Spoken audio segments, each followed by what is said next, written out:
The ISIL attacks in Paris that targeted sports fans, concert goers and diners happened a month ago. A month in which life from the banks of the Seine to Syria has changed dramatically. I think in the short to medium term, the world is only going to become more dangerous as a result of the things that are happening. And that's a consequence of the fact that Islamic State has become so strong and global jihadism has become so strong. It was Friday the 13th and at least 8 attackers opened fire randomly with several detonating suicide vests. All were European citizens, some having returned with battle experience from Syria, while others had lived as social outcasts in the suburbs of Paris and Brussels. There is an umbilical cord between the wars that are raging in Syria and Iraq and European security. You have radicalized limited networks in the heart of Europe. ISIS could not have carried out this massive attack in Paris without having local recruits.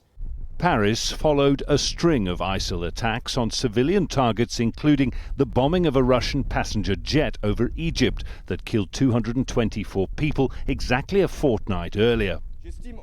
Western capitals have responded with the rhetoric of war, with an expanded bombing campaign against ISIL in Syria amid the creeping fear of attack at home.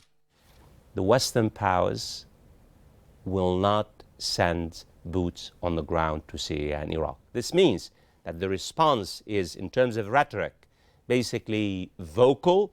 We are at war. The reality is really the same strategy. Airstrikes, along with supporting local forces on the ground. It means it's a long, gradual strategy that could take years. It's been a bad month for refugees, still filing into Europe by the thousands each day. With perhaps 2 of the Paris attackers believed to have entered Europe among the refugee influx, border controls have been tightened and support has grown for anti-immigrant parties on the far right. It's arguably been a good month, however, for this man, Bashar al-Assad, whose army is the dominant force on the ground in Syria. With the spotlight now on eradicating ISIL, he may benefit from the ancient proverb, "The enemy of mine enemy is my friend."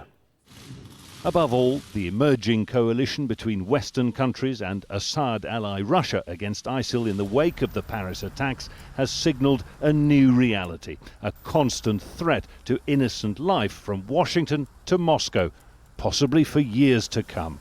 Jonah Hull, Al Jazeera, London.